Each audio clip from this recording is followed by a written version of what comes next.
would turn into a whirlwind drama. I have laughed.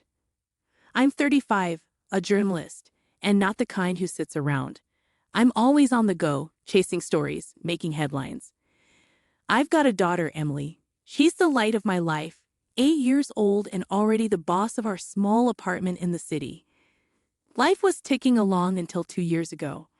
I was covering a story on the city's new recycling initiative. Sounds boring, right? But then I met David. He was the mayor's right-hand man, and let me tell you, he had this air about him.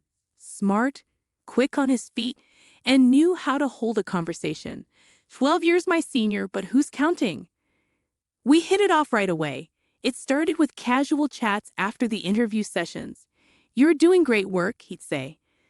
This city needs more journalists like you. Flattery maybe, but it worked. David and I, we didn't waste time. Got married a year after meeting. He's got a daughter too, Sarah. She's 20, off at college in another city. Can't say we're close. She's got this cold vibe, especially towards Emily. I remember the first time they met. Hi, Sarah, this is Emily, I said, trying to sound upbeat.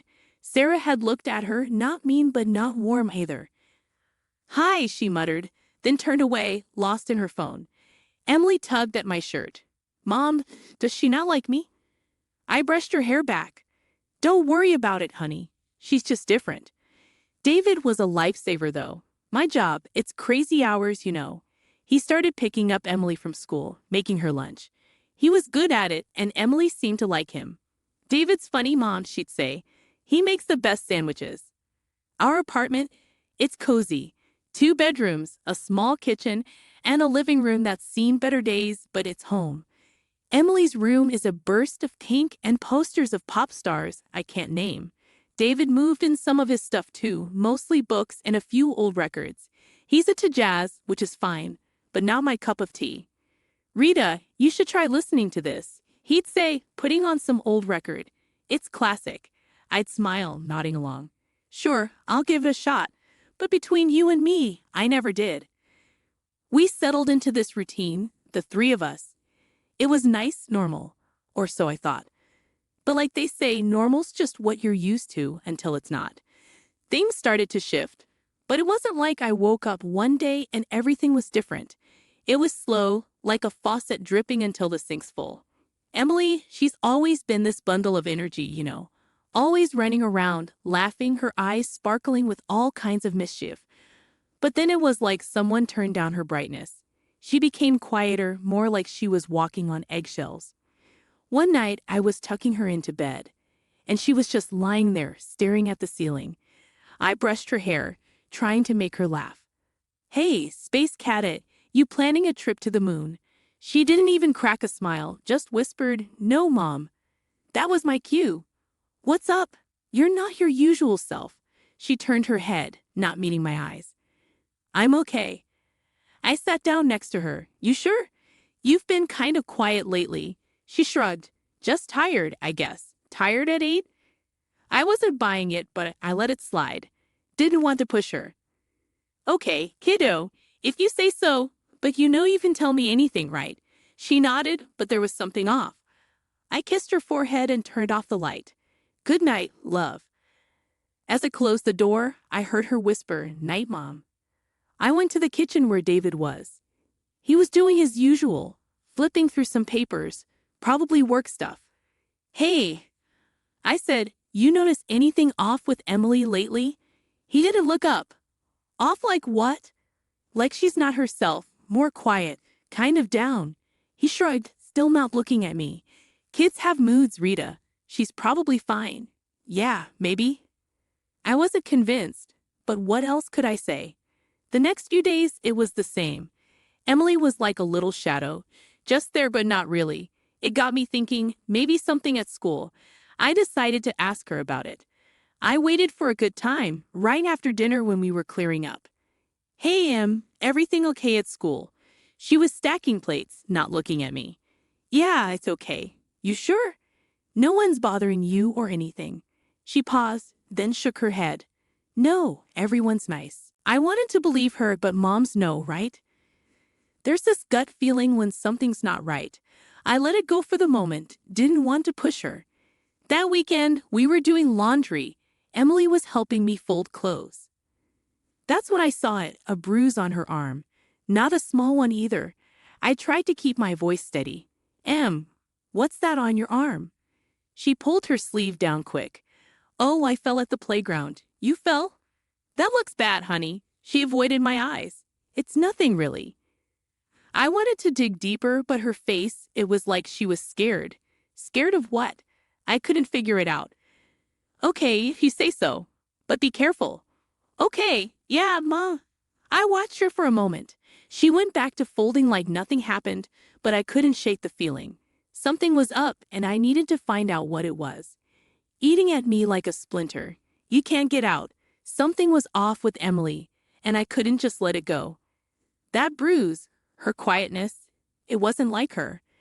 I had to figure it out, but I didn't know where to start. Then this idea hit me. Why not use one of those smart watches? The ones that can record stuff. I mean, if something's happening at school, maybe I could catch it. I got the watch, a sleek little thing. Told Emily it was an early birthday present. Look at this, Em, you can call me with it if you ever need to. I said, trying to sound upbeat. She looked at it a bit puzzled but then smiled. Thanks, Mom. It's cool. I showed her how to use it, but I didn't tell her about the recording part. Felt kind of sneaky, but I had to know. The next few days, I was anxious, waiting for something, anything. Finally, when she was in bed, I took the watch to check the recordings. My heart was racing as I started listening. At first, it was just kid stuff. Her talking to friends, teachers in the background, normal school noises. But then I heard something that made my blood run cold. It was David's voice, but not the David I knew. He was angry, really angry. You think you can just mess around, huh? You're such a fool, Emily. I couldn't believe it. This wasn't the David who made sandwiches and joked around. My hands were shaking as I listened. There was a sound like a slap, and then Emily crying. Please stop. I won't do it again. I felt sick. My David hitting my little girl. I had to stop the recording. My mind was racing. This couldn't be happening, but it was right there in the recording. I didn't sleep that night. I just sat there, thinking, trying to make sense of it. In the morning, I saw Emily off to school, acting like everything was normal. But as soon as she left, I called in sick to work. I had to figure this out. David came home that evening, all smiles like usual. Hey, how was your day? He asked, hanging up his coat. I was boiling inside, but I kept my cool. Oh, the usual. Emily's got a school project coming up. She's pretty excited. He just nodded. That's good. Kids need stuff to keep them busy. I wanted to scream at him, asking why he did it, but I couldn't. Not yet. I needed to be sure, needed more proof. The next few days, I kept a close eye on Emily, on David. Everything seemed normal, but I knew it wasn't. I kept checking the watch, but there was nothing like before. Just once was enough, though. Once was too much. I was in a daze, thinking about that recording. It kept replaying in my head over and over. David's voice, Emily's cries. I needed to do something. But what? I couldn't just confront David, not without a plan. And Emily? I needed to talk to her, get her side. That evening, I sat Emily down. We were in her room, surrounded by her toys and drawings. Em, honey, we need to talk about something important. I started, trying to sound calm. She looked up, her eyes wide. Is everything okay, Mom? I took a deep breath. It's about David.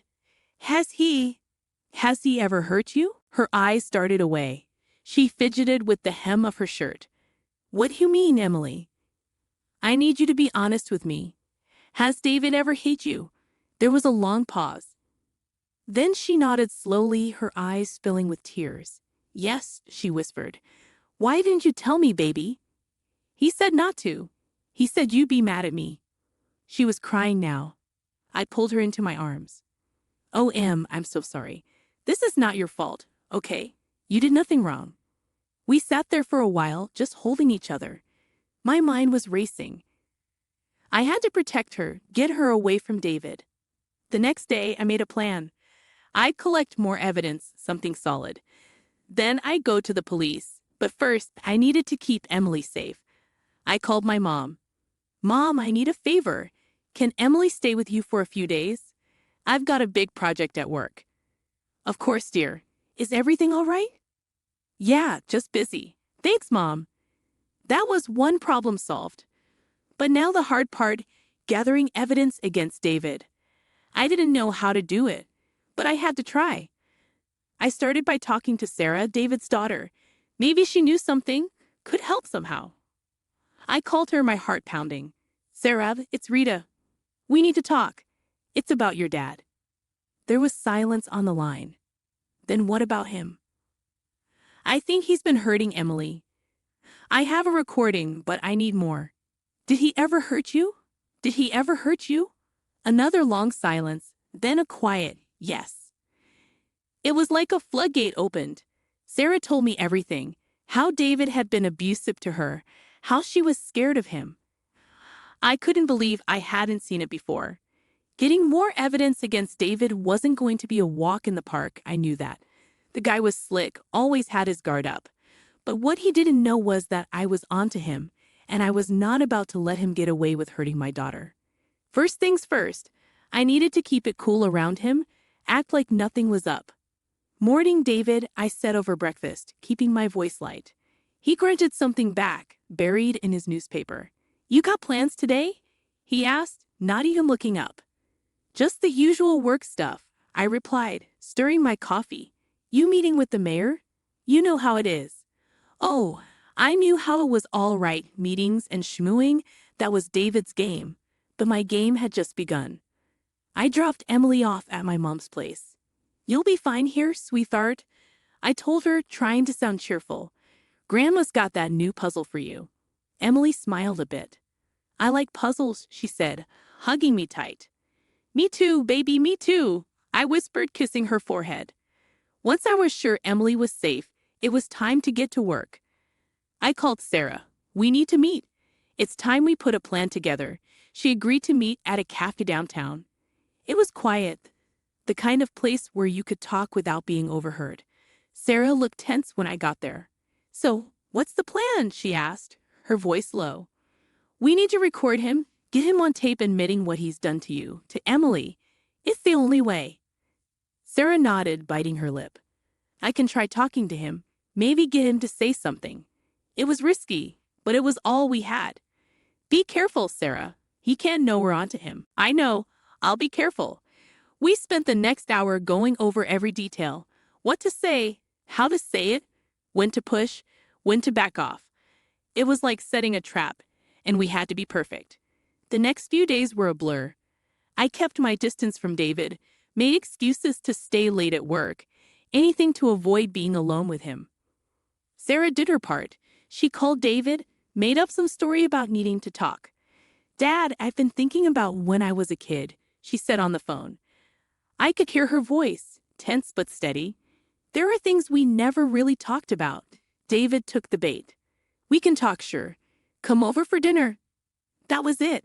Sarah was going in, wired to record everything. My heart was in my throat the whole evening, waiting for her call. It came late that night. I got it, Rita. I got him to talk. I felt a mix of relief and dread. Good work, Sarah. Bring it over. We need to listen to it, make sure we have what we need. She came over, looking like she'd just gone 10 rounds in the ring. We sat at my kitchen table, listening to the recording. David's voice filled the room at first, then getting angrier. You always were a difficult child, Sarah. Always asking for it. My blood boiled listening to him, but then he said it, clear as day. I did what I had to do to you, to Emily. You both needed to learn. That was it, the confession. I felt sick to my stomach, but at the same time, I felt a surge of triumph. We had him. We take this to the police first thing tomorrow, I said, my voice firm. Sarah nodded, looking exhausted but determined. Yeah, it's time he paid for what he's done. It was a long night. Neither of us slept much, but we had what we needed. David was going down, and I was going to make sure of it. The morning sun was barely up, but I was already wide awake, my mind racing. Today was the day I'd confront David. The evidence was there on my kitchen table, a little recorder that held his confession. My hands were shaking as I thought about what I had to do. I couldn't back down now. I heard David getting ready, the usual clatter in the bathroom, the sound of his shoes on the hardwood floor. I braced myself as he came into the kitchen. "Morning, Rita," he said, grabbing his coffee. He sounded so normal, like it was just another day. I took a deep breath. "We need to talk, David," I said. He raised an eyebrow, a slight smirk on his face. "About what?" he asked. "About what you've done to Emily," I replied. His face changed then, the smirk disappearing. "What are you talking about?" he asked. I felt a surge of anger. "I know everything, David. It's over. I know you hurt Emily. I know you hurt your own daughter." He laughed, a cold, harsh sound. "You think that will hold up? You think anyone will believe you over me?" I stood up, my hands clenched into fists. "They will when they hear this." I hit play on the recorder, and his voice filled the room, admitting what he'd done. David's face went pale. He reached for the recorder, but I snatched it away. "No, you don't get to hide from this. Not anymore," I said. He stood up, his chair scraping against the floor. "You're going to ruin everything, my career, my life," he pleaded. "You did that yourself when you hurt those girls." "It's over, David," I said, feeling desperate but resolute. "You can't prove anything. It's your word against mine," he argued. I shook my head, a bitter laugh escaping my lips. "No, it's your word against yours. You confessed, David. It's all here." He was silent, just staring at me, his face a mask of defeat. "I'm going to the police," I said, my voice steady. "And I'm taking this with me. You're going to pay for what you've done." He didn't say anything as I walked past him out of the kitchen. I didn't look back. I didn't need to. I had everything I needed. Walking into the police station, my heart was hammering in my chest like a drum. I never thought I'd be in a situation like this, but here I was, about to turn in the man I once thought I loved. I recounted to the officer at the desk. "Can I help you, ma'am?" he asked. I took a deep breath. "Yes, I need to report a case of domestic abuse." "I have evidence," I said, my voice shaking, but holding the recorder tightly in my hand like a lifeline. He looked at me, his expression turning serious. "All right, let's go to an interview room and you can tell me everything." The next hours were a blur of questions and statements. I played them the recording, watched their faces change as David's voice filled the room. It felt surreal, like I was watching someone else's life fall apart. When I finally left the police station, I felt empty and exhausted, but there was a sense of relief too. The truth was out, and there was no turning back. I called Sarah. "It's done." I gave them the recording, I said. There was a pause, then Sarah's voice, firm but emotional. "Thank you, Rita, for everything. We're in this together," she said. I tried to sound more confident than I felt. "Yes, we are." The next few weeks were a whirlwind. David was arrested, and the story hit the news. Headlines screamed about the mayor's assistant and the shocking allegation against him. My world was upside down, but I knew I'd done the right thing. The legal battle was tough.